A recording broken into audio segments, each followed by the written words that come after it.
vos quieras. Bueno, vamos a comenzar. El teórico de hoy va a tratar de un punto que sería central o importante en esta especie de camino que intentamos recorrer, que es una introducción al pensamiento sobre los sentidos y sobre lo sensible, sobre el sentir. Esta cuestión, digamos que está presente en muchos lados y en muchos espacios donde se piensa la comunicación, pero quizás no de manera explícita, y ese no explicitar de la región de la sensibilidad o de los sentidos hace que muchas de las cuestiones sobre las cuales tratamos le falte un fundamento, le falte un origen, una genealogía, digamos, de esas problemáticas. Por ejemplo, desde la problemática de la semiótica sobre las famosas tríadas de Peirce, por extensión de los otros teóricos que estamos obligados a leer infructuosamente en la carrera, inclusive esas tríadas pueden ser pensadas desde el lado de la sensibilidad. Quiero decir, desde íconos, índices, o desde las distintas formas de pensar las tríadas, pueden ser pensadas desde la sensibilidad y desde los sentidos también. Es decir, en un pensamiento en el sentido radical, digamos, que decir, fuerte sobre el fundamento sensible de todo lo que tiene que ver con la comunicación, estas mismas miradas de la semiótica podrían ser interpretadas a partir de una cierta reflexión sobre los sentidos. O inclusive el pensamiento sobre lo que sería el lugar del otro en la comunicación. En la comunicación, nosotros cuando nos comunicamos tenemos frente a nosotros, reales o imaginariamente, una cierta cantidad de imágenes.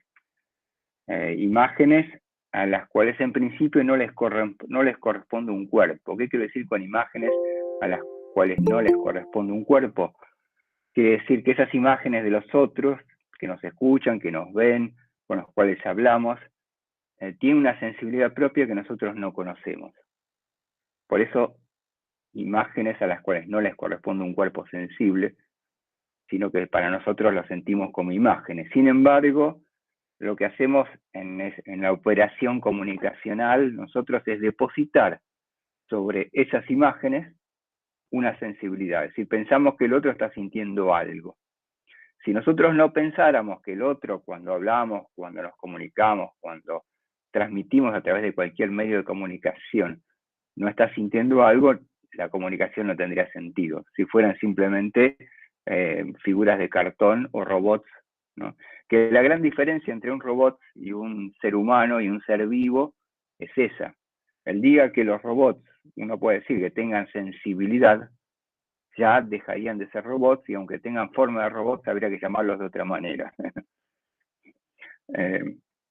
Inclusive esto es interesante con respecto a las corrientes actuales del animalismo, ¿no? Es decir, nuestra relación con los animales. En la medida que empezamos a pensar en la sensibilidad de los animales es cuando surge una serie de corrientes que tienen que ver con un montón de cuestiones de la vida cotidiana de los seres humanos en relación a esto. Los animales dejan de ser simples cosas que se mueven y empiezan a ser seres con a los cuales podemos suponer un sufrimiento. Y ahí surge toda esta nueva corriente que está en auge en esta época del animalismo, o del sentir. Entonces decimos, cuando hablamos, cuando nos comunicamos, vemos imágenes a las que no tienen un cuerpo, pero que nosotros le adjudicamos una sensibilidad o un cuerpo. Esta operación comunicacional que hacemos de imaginar que los demás tienen sensibilidad es una operación mágica. ¿Por qué mágica? Porque no hay nada que nos pueda decir qué es lo que siente el otro, y sin embargo todos suponemos que el otro siente algo. Entonces hay algo que no es explicable en términos tradicionales de la ciencia, sino que hay algo que le ponemos nosotros, digamos, que no es objetivo, sino que de nuestra propia subjetividad, y es eso lo que constituye esa operación mágica por la cual creemos que el otro nos escucha, o nos quiere, o nos habla, ¿no? Entonces una parte de la comunicación es magia, que hay que entender. Si no entendemos la magia, no entendemos la comunicación. La otra parte podría ser cuando esa magia se rompe. Por ejemplo, cuando esta persona que nosotros creemos que nos está escuchando se duerme, ¿no? Ustedes están en una clase y de repente yo estoy hablando y veo que se duermen o que están mirando el celular. Entonces, o en una pareja, por ejemplo, yo pienso que el otro me quiere de cierta manera y de repente me doy cuenta que la manera que el otro me mira o me habla no tiene nada que ver conmigo ni con lo que yo siento. Entonces, eso que era magia se convierte en drama. Y ahí se produce una serie de paradojas en la cual, bueno, la magia y el drama es parte de la comunicación. Cuando el rating va bien, funciona la magia. Cuando se cae el rating, bien, es el drama que no me escuchan. Cuando gana un candidato es la magia, cuando pierde es el drama. Cuando mi pareja siento que me quiere, es la magia, y cuando siento que no me quiere o que no hay conexión, es el drama, ¿no? De estos dos elementos, la magia y el drama, está compuesto básicamente de la comunicación. Esto se refleja inclusive no solamente en el amor en general, sino, por ejemplo, cuando uno habla del erotismo, hay muchos tratados y escritos sobre el erotismo, ¿no? Entonces, uno puede pensar la caricia erótica, qué es lo que busca tocar, ¿no? Más allá de cualquier guasada que puedan decir, lo que busca tocar la caricia erótica no es una parte del cuerpo en especial, sino lo que busca tocar es la sensibilidad del otro, ¿no? Busca que el otro sienta, digamos, aquello que yo hago. Y ese es el fundamento de la caricia erótica, ¿no? Y cuando no funciona es pornografía, no funciona es erotismo, digamos. Todo esto juega, digamos, ¿no? Este descubrimiento y esta búsqueda de la sensibilidad, que no es de ninguna manera una sensibilidad objetiva, juegan todos los aspectos de la comunicación, desde los más masivos hasta los más íntimos. Inclusive en el arte, en los fundamentos del arte, y ahí retomamos a veces un texto muy interesante de Kandinsky que se llama De lo espiritual en el arte, donde él va a descubrir ciertos principios con los cuales funcionaría el arte. Y le va a poner un nombre en ese libro, De lo espiritual en el arte, de Vasil Kandinsky, que él va a llamar la necesidad. Esto que Kandinsky llama la necesidad en el arte es la sensación que ese objeto artístico, ya sea una pincelada en el cuadro, o una nota musical, o esa palabra puesta en el relato, tiene que estar, necesita que se esté ahí donde esté, no la podemos sacar. Que Van Gogh no es Van Gogh si le saco el girasol o lo pinto de otro color, o que Eric Clapton no es Eric Clapton si el final del blues yo lo termino de otra manera. Entonces esto que llama necesidad Kandinsky está estrechamente relacionado con todo lo que estamos hablando, son sensaciones en el fondo, es la sensación de la necesidad que eso esté ahí. Estos temas son esenciales en la comunicación. Un buen investigador en comunicación, alguien que tenga una mirada profunda sobre la comunicación, tiene necesariamente que trabajar sobre todas estas problemáticas afectivas y sensibles. A su vez, cada sociedad va como construyendo formas de sentir distintas. No es lo mismo, por ejemplo, la sensibilidad sajona, digamos, como sienten las cosas en el norte, digamos, del mundo, de Europa o de Estados Unidos, que la sensibilidad latina, para ver ejemplos muy fuertes, ¿no? Donde sentimos las cosas distintas. Por ahí la fuerza de los sentimientos, la fuerza de las sensaciones y la forma de esas sensaciones es diferente. Es muy difícil por eso la comprensión entre culturas afectivas distintas. Entonces es muy difícil a veces que alguien que está cultivado, por decirlo de una manera, en una cierta forma de la sensibilidad, entienda a otro que siente las cosas de otra manera. Y eso es uno de los mayores problemas interculturales, digamos, y a veces en las mismas sociedades, digamos, hay problemas de maneras de sentir distintos. Inclusive lo que llamamos la política, digamos, la política misma está claramente signada, digamos, por estas construcciones afectivas. La grieta, ¿no? Y lo que ahora está en auge, el odio, por ejemplo, la construcción del odio sobre el otro, si es un macrista o si es un kirchnerista o si es, digamos, tienen que ver y están estrechamente vinculadas a estas formas, estos aprendizajes afectivos, digamos, y cómo se van construyendo. Entre todas estas formas de la afectividad que en cada cultura, en cada sociedad se van construyendo, hay algunas que son especialmente importantes, ¿no? Y esta, sobre la que vamos a hablar brevemente, es aquellas formas de afectividad que se condensan en ciertas imágenes, que se condensan en ciertas personas, se condensan en ciertos, hasta libros o pensamientos, y que vamos a llamar creencias, para sintetizarlas de alguna manera.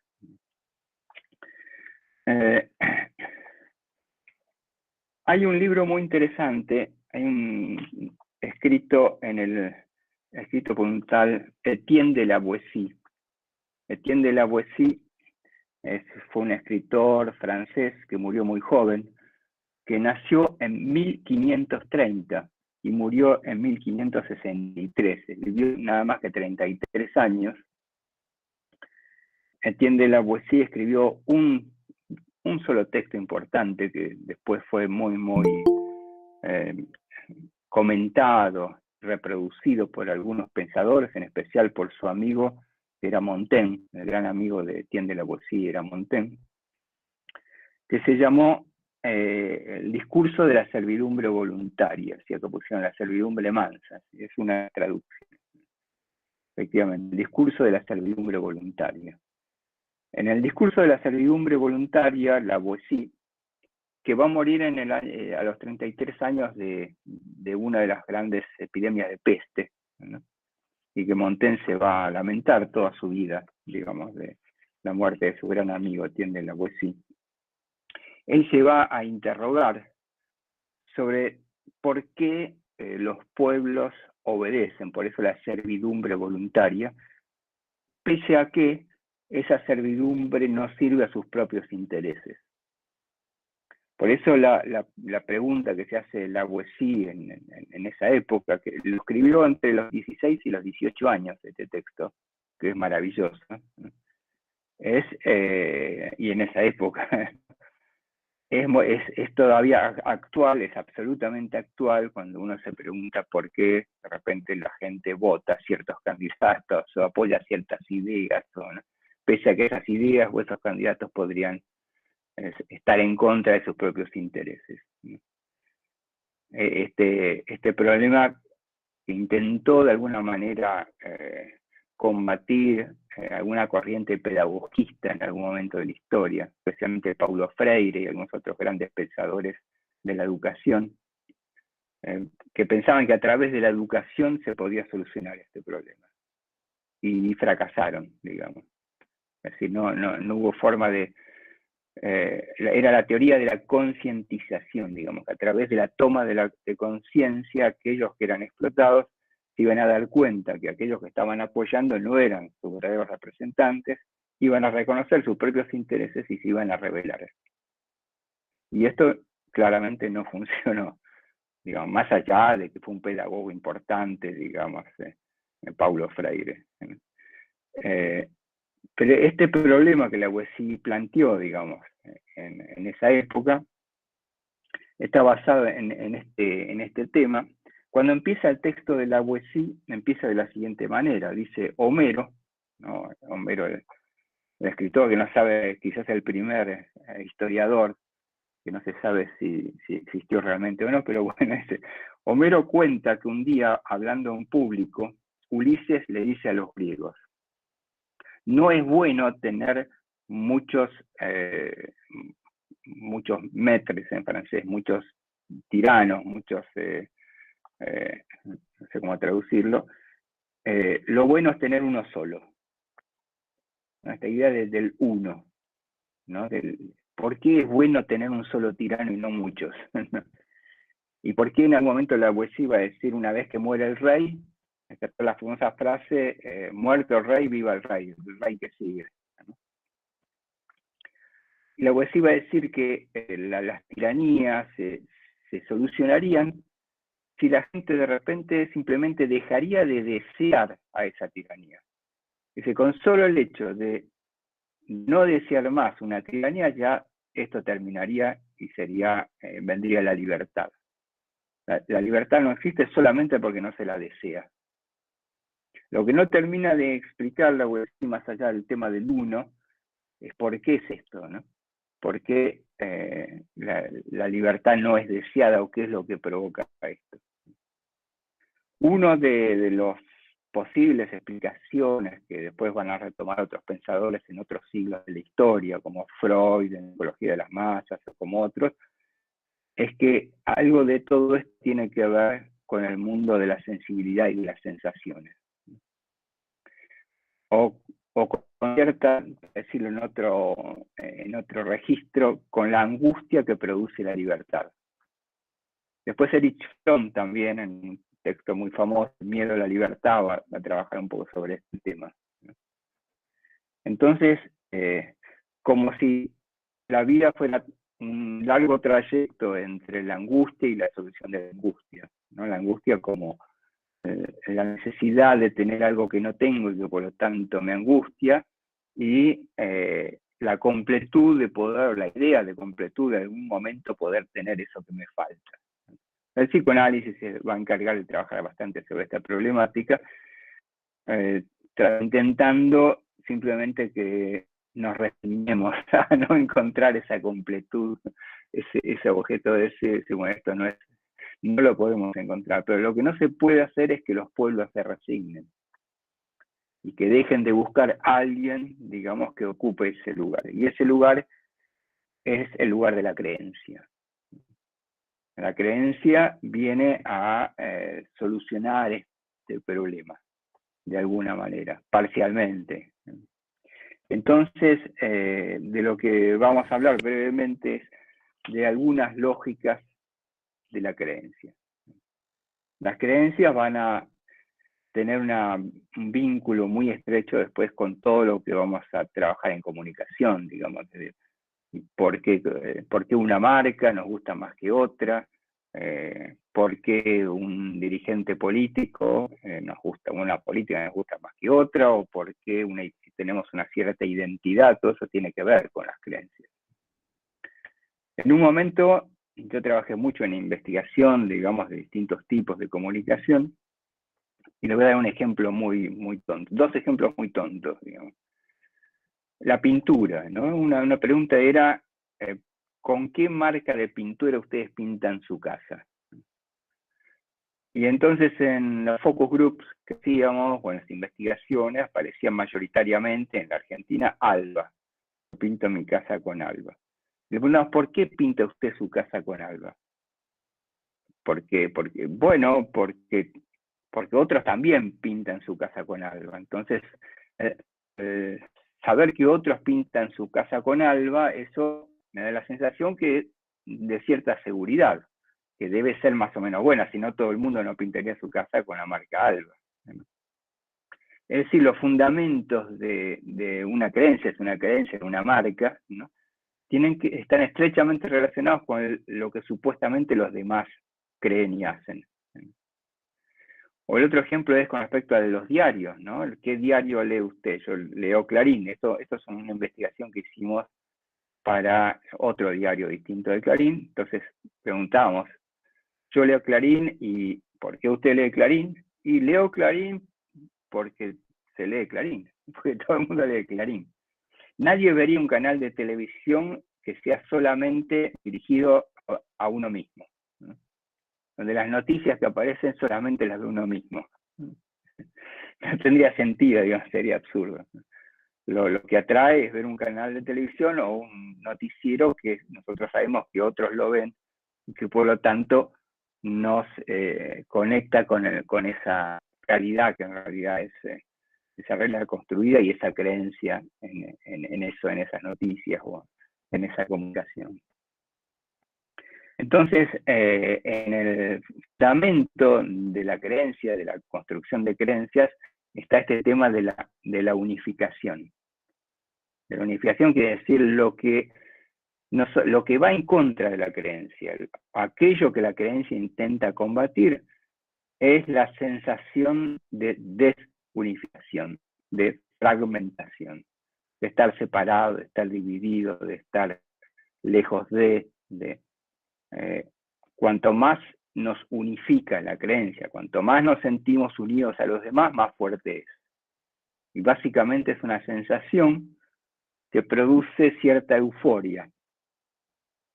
Hasta podemos definirla como cuando uno dice, bueno, ¿qué produce este tipo de droga? Bueno, tipo de droga, pues la droga de la creencia produce euforia. Nos sentimos bien cuando la creencia es fuerte. Entonces, al contrario, la fragmentación, la sensación de que estamos separados, que eso produce angustia, lo podemos llamar angustia eso. Cuanto más solos y separados nos sentimos, más angustiados estamos. Y cuanto más esa sensación de fragmentación es fuerte, más necesidad tenemos de creer y de creer en creencias que nos unifiquen más, que sean fuertes. Por eso en épocas de crisis profunda, aparecen siempre las necesidades de cierto tipo de liderazgo fuertes, cuando más fuertes, más solucionan, por no tomar el ejemplo clásico del surgimiento del nazismo, ¿no? Que ya todos lo conocemos.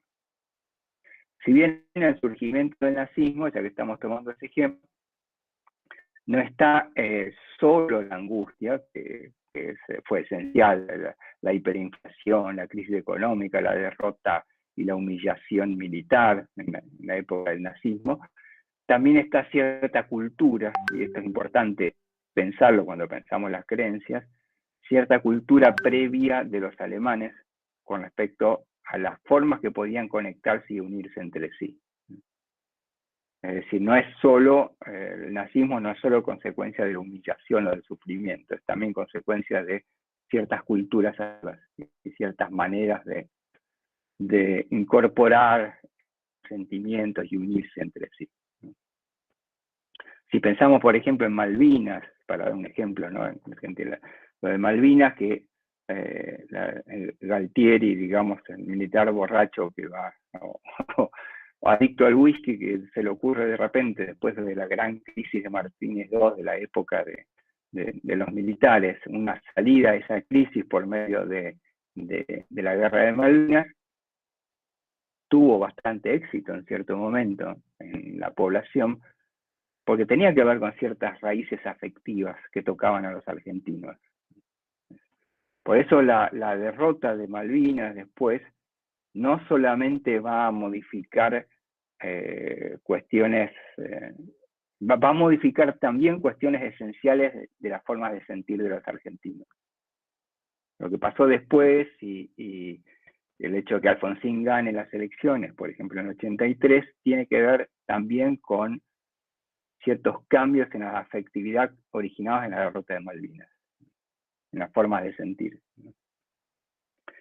Entonces esta lógica de cómo nos unificamos, entender, digamos, cómo se produce esta unificación y a qué va a combatir la unificación, qué tipo de angustia va a combatir la creencia, es esencial en cierta dinámica de las creencias. Las creencias entran en crisis en ciertos momentos, pero entran en crisis por razones propias. Es decir, cuando alguien deja de creer, tiene que ver con una serie de movimientos que ocurren, no solo en la realidad, sino en la evolución de las maneras de sentir también. Entonces hay que captar cómo van cambiando esas maneras de sentir para entender, porque hay muchas maneras en las que puede ser incorporado en las culturas afectivas de un país, por ejemplo, la pandemia. La pandemia no da los mismos resultados afectivos en todos los lugares, si bien hay ciertas cosas comunes, ¿no? El estar encerrado, en los jóvenes, por ejemplo, en la imposibilidad de conectarse con lo social, ¿no? Tiene algo que ver con ciertas, cuando uno estudia, por ejemplo, el efecto Milley, ¿no? Efectivamente, el efecto Milley tiene mucho que ver con lo que pasa en la pandemia. que el 90% de los seguidores de Milei son jóvenes, muy jóvenes, que sufrieron la pandemia de una manera muy especial. Entonces, todo ese transcurso afectivo de estos jóvenes, muchos de los cuales no habían votado nunca, o habían votado algún vez, pero tenían una conexión con el mundo de la política y lo social, que se volvió mucho más distante y más problemática a partir de estar encerrados en sus casas, y estrecha relación con el surgimiento de cierta idea de crítica del Estado, por ejemplo. La idea que el Estado no sirve para nada, que aquellos que ocupan el Estado se aprovechan de los puestos nada más, y que entonces hay que anular el Estado. Entonces Milei de alguna manera se convierte en una especie de héroe representante de estas nuevas afectividades que van contra las instituciones y el Estado, porque las instituciones y el Estado durante unos años han tenido esta actitud, de alguna manera. Dice Agustín Eliani, se dicen libertarios y lo único que comparte con el libertario es el andado. Claro. Sí, sí, lo que pasa es que la idea de libertad aparece en ellos muy vinculados a la crítica al Estado. En realidad está vinculado a eso. El Estado era visto como opresor que no dejaba salir de sus casas, cuando después en algunos casos se dijo que algunos sí salían. Bueno, hay toda una serie de... No quiero meterme en ningún tipo de grieta política, sino de tratar de entender el funcionamiento afectivo de estos jóvenes que hoy siguen a Milei, ¿no? Que está en cerca del 20% de intención de voto a nivel nacional, lo cual ya es bastante, ¿eh? Pero volvamos al tema de las creencias para entender todo esto. Como decíamos, las creencias tienen sus lógicas propias. En primer lugar, separemos creencias de ideología, que están vinculados estos dos conceptos, pero no son lo mismo, ¿sí? Ideología sería algo así como la idea que yo tengo de cómo es el mundo, mi imagen del mundo, en alemán Weltanschauung, es decir, la imagen que yo tengo de cómo es todo, ¿sí? Un todo que yo no conozco, pero supongo que es así, que los corruptos son así, que la política es así, que la gente es así, etc. La creencia, en cambio, es algo que sostiene esta imagen del mundo, que no es la imagen misma, que no es imagen, sino que es sentimiento. La creencia es como una especie de sostén de toda imagen, y es básicamente afectiva.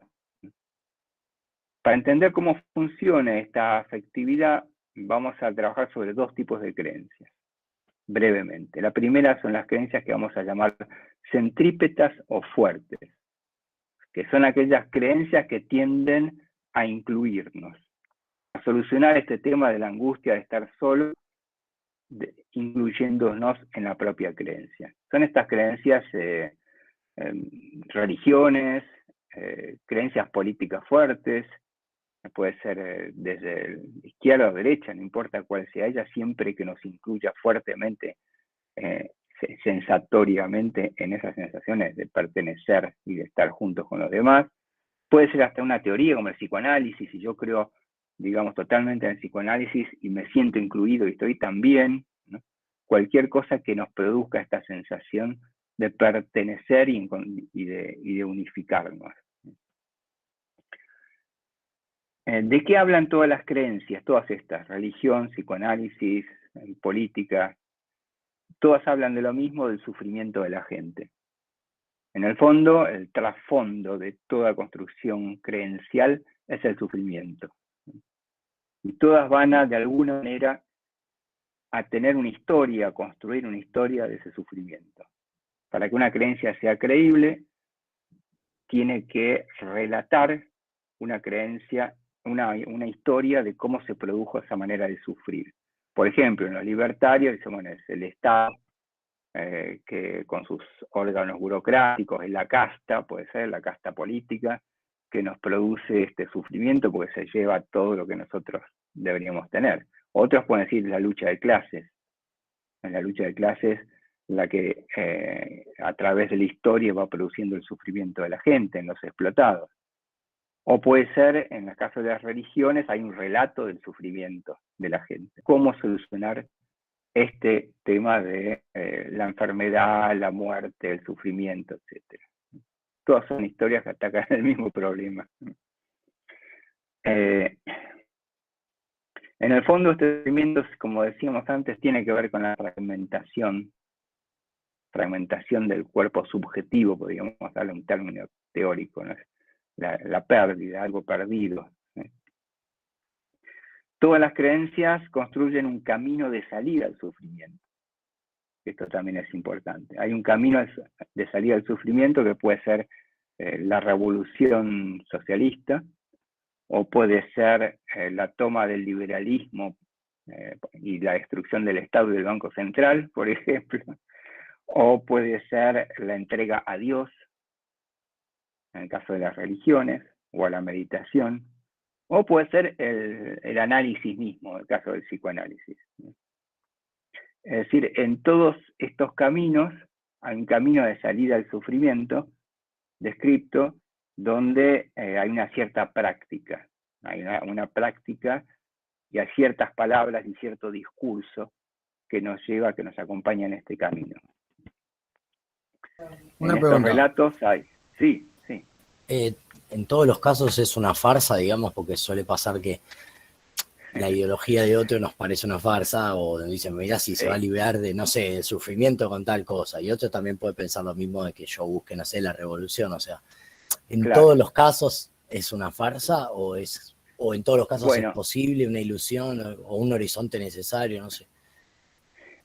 La pregunta es muy buena, digamos, ¿no? Es si esos caminos, para los que no creen en ese camino, es una farsa, entonces siempre es una farsa para alguien. Es decir, hay una característica de la creencia, es que la creencia no respeta otras creencias.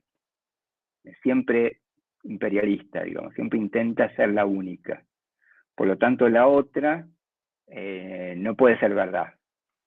Entonces sí, de alguna manera para los demás siempre es una farsa, las otras creencias, ¿no? Y la única verdad es la mía, la mía, la de muchos que comparten conmigo esa verdad en la que creo.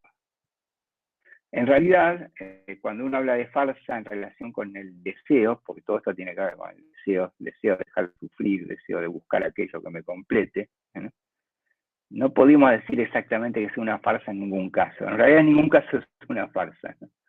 Porque todas tienen que ver con el deseo, con un deseo que es real, aunque los deseos son distintos.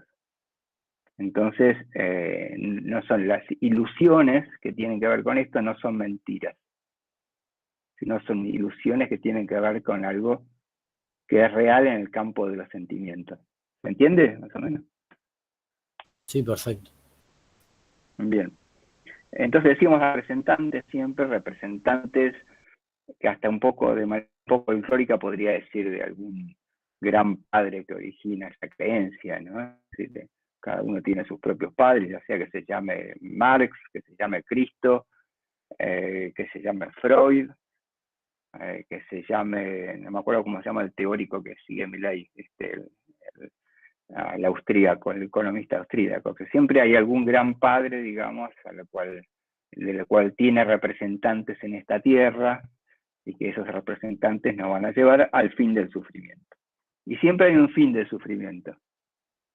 El lugar del fin del sufrimiento puede ser un paraíso, puede ser un tipo de socialismo, puede ser un fin de análisis, y que estoy tranquilo porque ya no me preocupo más por angustiarme. Puede ser un montón de cosas, digamos, un momento, una situación en la cual yo voy a ser feliz, cuando se acaba el sufrimiento. Siempre hay una representación de ese momento. Y dentro de ese camino, siempre también hay algún sacrificio. Siempre hay algún sacrificio que hay que hacer. La idea de sacrificio en la construcción de las creencias tiene que ver con un deseo muy fuerte. El sacrificio puede ser de riqueza, por ejemplo. Si yo elijo el camino de la revolución, no puedo elegir al mismo tiempo tener mucho dinero y dedicarme a ganar dinero, digamos. Entonces puede ser de riqueza, puede ser de sexualidad. En algunos casos, en algunas religiones, el estar en esa revisión implica el cierto abandono de la sexualidad. Puede ser algún sacrificio de presencia, por ejemplo, en el caso del psicoanálisis, el analista está, pero no está con su propia lógica y sus propios problemas. No puede decirle al paciente, ¿sabes que eso me pasó ayer? Y contarle sus propios problemas, empezar a contarle, ¿no? Esto no quiero escucharlo porque no me gusta. No sé, o sea, tiene que hacer una especie de trabajo sobre sí mismo que anule cierta presencia de sí para poder incorporar todo lo que le está pasando al paciente. Que decía, hay un cierto sacrificio siempre, digamos.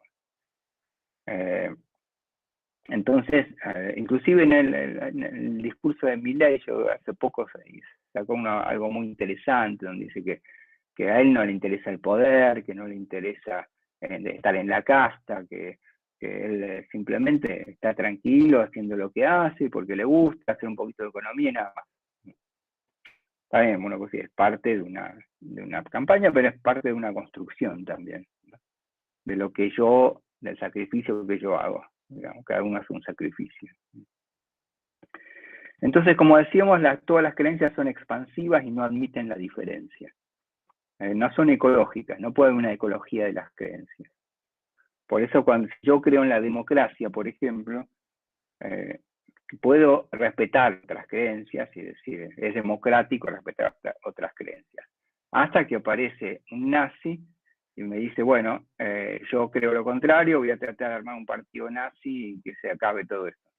Entonces ahí se me acaba la ecología de la democracia y digo, no, a este hay que meterlo preso, reprimirlo, bueno, evitar esto. Siempre hay un aspecto que toca lo esencial de la creencia que no es respetable hacia la otra creencia. Estas son las creencias fuertes, digamos, ¿no? Que después hay otro tipo de funcionamiento de la creencia que es complementario de ello, podemos llamar las creencias centrífugas, perdón. En vez de estas son centrípetas porque nos meten adentro. Si yo creo en el liberalismo, estoy adentro. Si yo creo en la revolución, estoy adentro. Si creo en el psicoanálisis, estoy adentro. Si creo en la religión, estoy adentro. Entonces, el estar adentro me calma, me produce esa sensación contraria a la angustia. La otra, que sería la centrífuga, es aquella que funciona bajo un mecanismo que es expulsar de nuestras sensaciones aquello que nos hace mal. Pero como no podemos expulsarlo porque la sentimos, digamos, la ponemos en algún lado. Poner el mal en algún lado es lo que nos permite calmar también un poco esa angustia. Entonces, el rating televisivo, por ejemplo, funciona o se cree en un canal cuando se habla mal de algo. Si no se habla mal de algo, si no hay alguna, ya sea algo que tiene que ver con el mal o con la transgresión, también con otra forma de mal más complejo que la transgresión, ese canal no va a tener rating. Un buen choque de trenes, por ejemplo, siempre va a tener más rating que la inauguración de un hospital. La inauguración de un hospital no le interesa a nadie, digamos, porque no calma a nadie, no le produce ninguna... En cambio, algo que es un robo, por eso muchos canales de televisión muestran todo el tiempo, tratan de buscar filmaciones de robos, de disparos, de tipo de cosas que aparecen como negativos, pero por ahí ponen, y es porque a la televisión le funciona que la gente los mira más, se queda más mirando eso. ¿Por qué? Porque toda la negatividad puesta afuera es lo que nos permite a nosotros sacarnos de adentro esa propia negatividad, ese propio sufrimiento. Es como si alguien nos dijera, por ejemplo, a vos cómo te va en la vida. Y vos le decís, bueno, a mí me va muy bien, estoy ganando mucha plata y tengo una mujer maravillosa en caso de un hombre, y estoy muy bien ganando mucha plata y soy muy feliz. Realmente un tipo así causa odio. Es insoportable. En cambio, si alguien nos dice, bueno, tirando, vos viste cómo están las cosas, tratando de... Ese es un buen tipo, ¿no? Es decir, alguien que nos produce cierta sensación, nos permite no sentirnos el más desdichado de las personas. Otro ejemplo de este tipo de funcionamiento es cuando le preguntamos y este experimento lo hicimos varias veces en clases, en otras épocas, le preguntamos a la gente cómo se siente la gente hoy de 1 a 10, sin pensarlo demasiado. Entonces los alumnos decían, bueno, de 1 a 10 la gente, hoy está mal, así que se siente 4, se siente 5, se siente 3. Y bueno, ¿y ustedes personalmente cómo se sienten? Bueno, yo estoy pasando un momento un poco mejor, ahora me siento 6, me siento 7, me siento 8, me siento 6. Y después preguntamos, ¿por qué esa diferencia entre ustedes y la gente? La gente está mal y ustedes están un poco mejor personalmente. Y no sabía explicarlo. No había forma de explicarlo. Y algunos decían, bueno, porque hay lugares donde la gente está peor. Pero este mismo experimento lo hicimos en lugares donde la gente está muy mal, por ejemplo, en villas miserias. Y la gente de la villa nos decía lo mismo.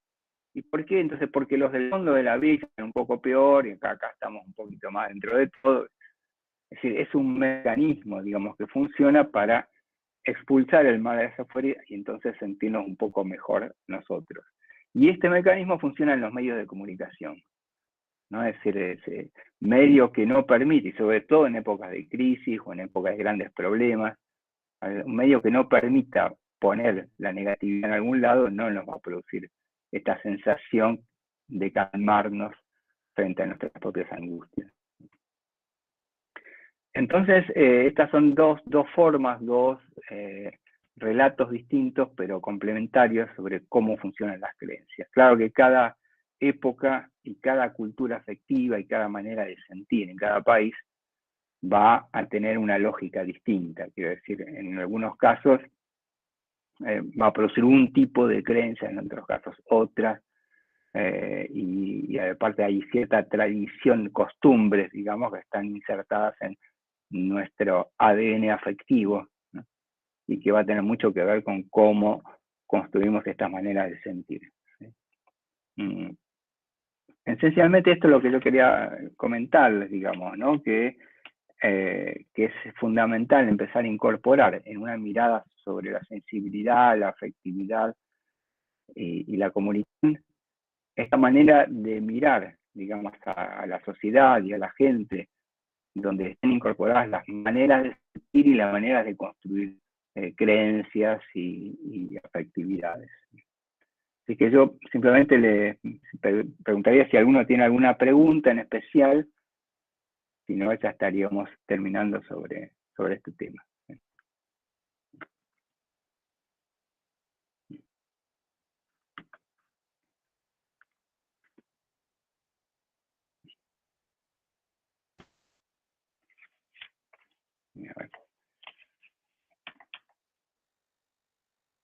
Bueno, entre otras cosas, un breve agregado, es interesante cómo están funcionando esas cosas en estas épocas. Creo que es muy interesante. Y si uno, en el próximo teórico que yo voy a dar, que creo que no va a ser el próximo, sino el otro, vamos a hablar de comunicación política. Y acá está pasando algo muy interesante que tiene mucho que ver con esto que hablamos ahora. En América Latina, por ejemplo, se ve eso con mucha claridad. Hay ciertos países que tenían ciertas tradiciones en la comunicación política, en el tipo de liderazgos, en los partidos, y todo eso está estallando. En Chile, que tenía dos grandes partidos o dos grandes coaliciones, finalmente terminó siendo una elección entre dos sectores, ninguno de los cuales estaba en esas coaliciones o era importante en esas coaliciones. En Perú pasó lo mismo, en Colombia está pasando ahora, digamos, si de repente un candidato estilo Trump, se llama Libertad, pero estilo Trump, y en 15 días o un mes, digamos, llega a entrar en el balotaje y no se sabe si no va a ganar ahora. Es probable que gane. Entonces las viejas estructuras políticas algo se está haciendo estallar. Todo esto creo que tiene que ver con la pandemia, pero tiene que ver también con las redes sociales, con la mezcla de pandemia, sectores jóvenes y redes sociales. Todo eso que ha hecho estallar, si se quiere, viejas formas de comunicación o tradicionales formas de sentir las cosas. Para interpretar este mundo necesariamente tenemos que tratar de mirar un poco TikTok, aunque les cueste. Una consulta. Sí. Interviene sí, Mm. Agustín, interviene Sí. en esto que me puse a pensar en esto que decías de la política, y a veces uno, o yo que pienso bastante, como que la estructura bipartidaria, por ejemplo, ya sea de Estados Unidos o de Argentina, PJ radicales, o sea, si no incluimos a los militares que no son democráticos, digamos, PJ radicales, como que siempre termina todo ahí.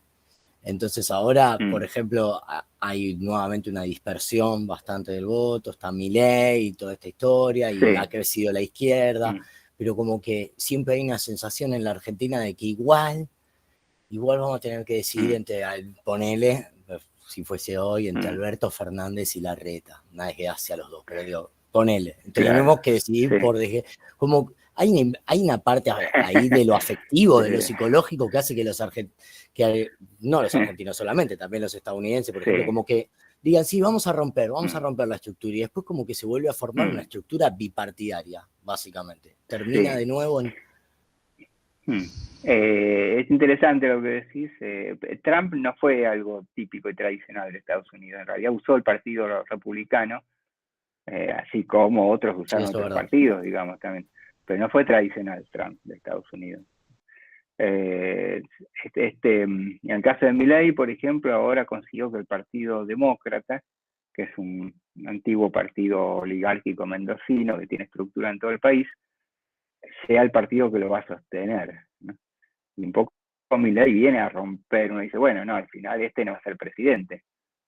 Pero ojo, porque en la medida que todos piensen que este no va a ser presidente, que tenemos que elegir entre dos, que ninguno de los dos nos convence, puede pasar cualquier cosa.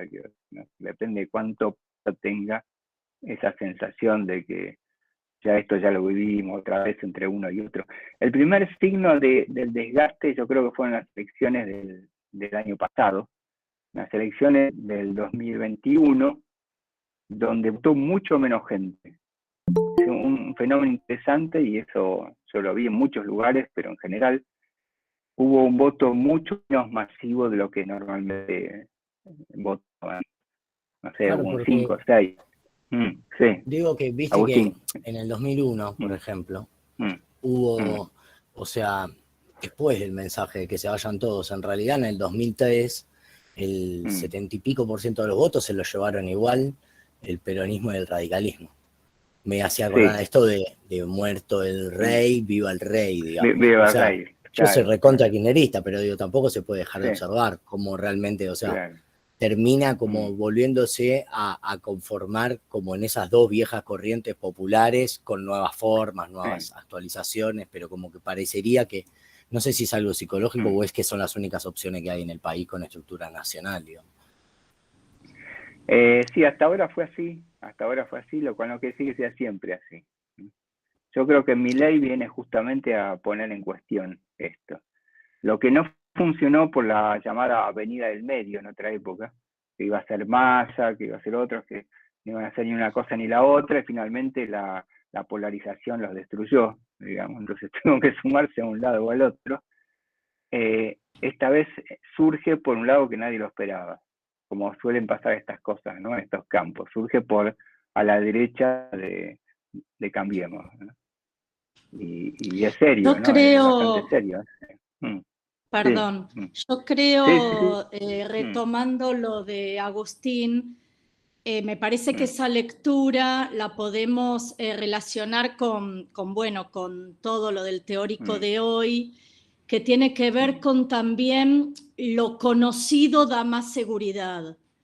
Claro. Y en ese sentido, radicales peronistas, dentro del peronismo, digamos, no me gusta tanto, pero lo termino votando porque es el peronismo, así como los radicales. Y me parece que ahí hay una cuestión también interesante para ver el tema, en el tema de creencias, pero cuidado también con esto que dice Daniel, porque hay en la historia también situaciones donde terminó mal. Y por otro lado, esto que hablabas vos, Agustín, del 2001, de distintas, también a veces pasa que uno se siente como desilusionado, como pasó en la Alianza, por ejemplo, cuando fue la cuestión de la Alianza, ciertas desilusiones que hacen que justamente se fragmente, pero bueno, en ese que se vayan todos, que en realidad estaba en el discurso, el todos era todos, terminan no yéndose, porque además el que se vayan todos para mí es vaciar la política, vaciar el Congreso, vaciar... Yo creo que todavía las decisiones tienen que ser tomadas políticamente, democráticamente, y que está buenísimo que exista la política y que es el lugar de donde se puede, qué sé yo, garantizar derechos, etcétera. Pero me parece que sí, que estas polaridades pueden tener que ver con esta cuestión de que, bueno, no está tan bueno, pero es lo conocido, no está, me da la sensación de que ahí se puede aparecer otra de las características que planteaba Daniel, el tema del sentirse seguros, ¿no? Que es también una manera de calmar la angustia. Claro, pero hay otro tema también que diferencia a Milei de lo que antes fueron otras experiencias como Massa, la Avenida del Medio, ese tipo de cosas. Y es que alrededor de Milei se está construyendo toda una ideología. No es simplemente efecto de la desilusión de los jóvenes con la política de Milei, sino que es el surgimiento de una verdadera forma de una verdadera creencia, una verdadera ideología con sus retos, con sus líderes, con sus maneras de interpretar el mundo distintas. Y eso a veces no lo sabemos, creemos que simplemente es los jóvenes o cierto sector están desilusionados con los políticos. Y es mucho más que eso. Es mucho más complicado que eso porque representa una verdadera forma de creer y de pensar nueva en la Argentina y es fuerte, ¿no? Y aparte es muy fuerte en los jóvenes. Quiero decir, si Milei tiene 20% a nivel nacional, en los jóvenes tiene el 50% o más. Entonces, ¿qué es lo que pasa? En la medida que esos jóvenes vayan creciendo, eso va a ser más fuerte, porque eso tiene que ver con TikTok, tiene que ver con las nuevas lógicas, digamos, de asociación a través de las redes sociales, tiene que ver con lógicas que se escapan a los dos grandes bloques que Agustín decía. Entonces, yo cuando dicen jóvenes, ¿de qué jóvenes son? Tengo 32, ya soy un viejo, ¿no? Pero ¿qué jóvenes? No conozco tantos libertarios. Posta, no, yo tampoco, yo tampoco, pero acabo de hacer una encuesta, una investigación sobre ese tema, justamente, y es muy interesante. Me asustó, en principio, porque no la podría... Claro, no hay que subestimar. No, para nada, para nada. Me asustó, esos jóvenes son jóvenes con una cultura media hacia abajo, no con un nivel de cultura importante, sino más bien con una cultura media hacia abajo, pero es muy fuerte en ese sector, es muy, muy fuerte, ¿no? Lo que pasa es que también todo, a nivel social. Sí. Digo que todo se sustenta también, que tiene un sustento. O sea, yo no comulgo con las ideas de él. Ahora, decir que la clase política en Argentina fracasó actualmente o sea, se cae de Maduro. Y así con varias cosas más. La queramos tapar como la queramos tapar. Tenemos peor salario hace 6 años, todo es un desastre. Claro. O sea, suben el sueldo, hacen todo lo que dice Milei, lo hacen, se suben el sueldo, cobran la dieta, van a Santiago del Estero, se sacan una foto con un pobre, después lo hacen todo, entonces la gente está explotada, hasta que revienta, y claro, puede terminar siendo una rebelión por derecha, no todas las rebeliones son por izquierda, puede ser una rebelión por derecha. No, salió un libro hace poco, salió un libro muy interesante que se llama algo así como eso, como si las rebeliones de la derecha, algo así, ¿no? Que es muy importante, que trata justamente ese tema. Y sí, es cierto, aparte del Estado argentino, justamente si los libertarios atacan el Estado, ese gran problema, en realidad el problema no es la casta, sino es el Estado. Es un Estado que realmente no ha servido demasiado, digamos, que da servicios que cada vez son peores, que tiene cada vez más problemas, entonces que a esos jóvenes no les ha llegado el Estado, digamos, como a gente más grande que tiene recuerdos de otras épocas, ¿no? Es complejo. Sí, lo triste es que no se den cuenta que son muchos son los reivindicadores de la dictadura. O sea, parecen la dictadura viniendo a decir, vieron que nosotros gobernábamos mejor, y bueno, no sé, con indicador económico podemos discutir o no discutir, pero se supone que hay ciertos métodos y ciertas cosas que abolimos en la Argentina o tratamos de decir nunca más. Pero, o sea, esperemos que nunca pero más.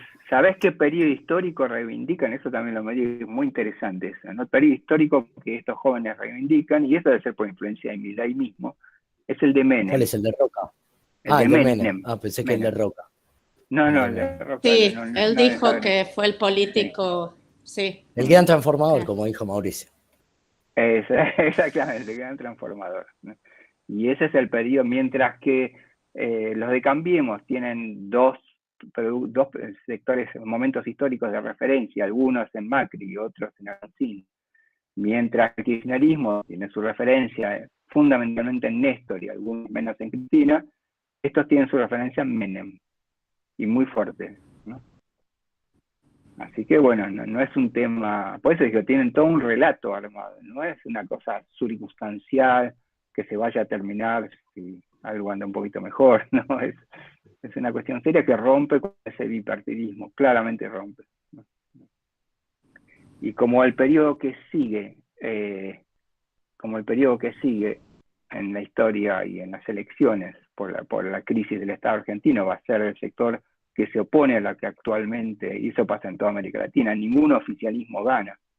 En ningún lugar es imposible que un oficialismo gane. Entonces, dentro del no peronismo, ¿quiénes encontramos? Bueno, por eso es un peligro, digamos, lo de Milei.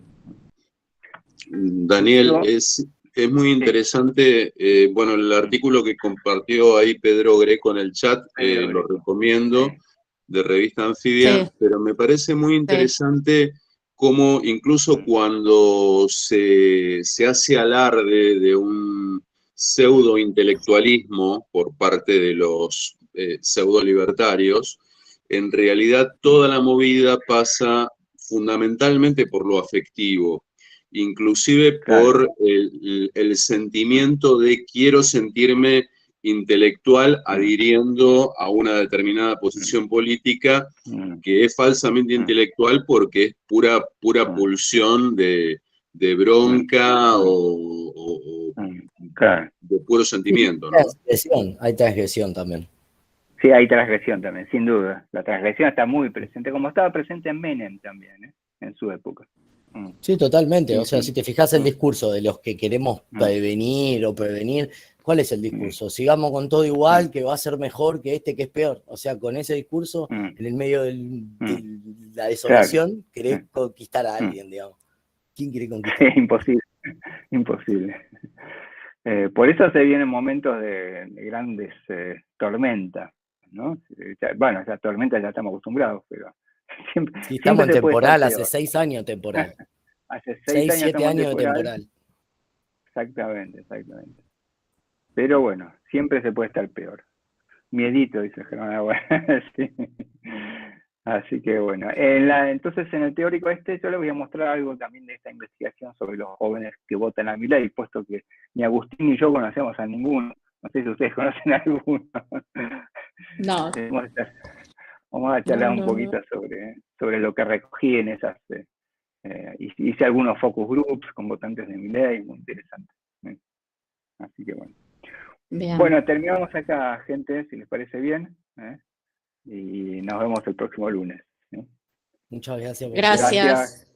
Gracias. Nos vemos.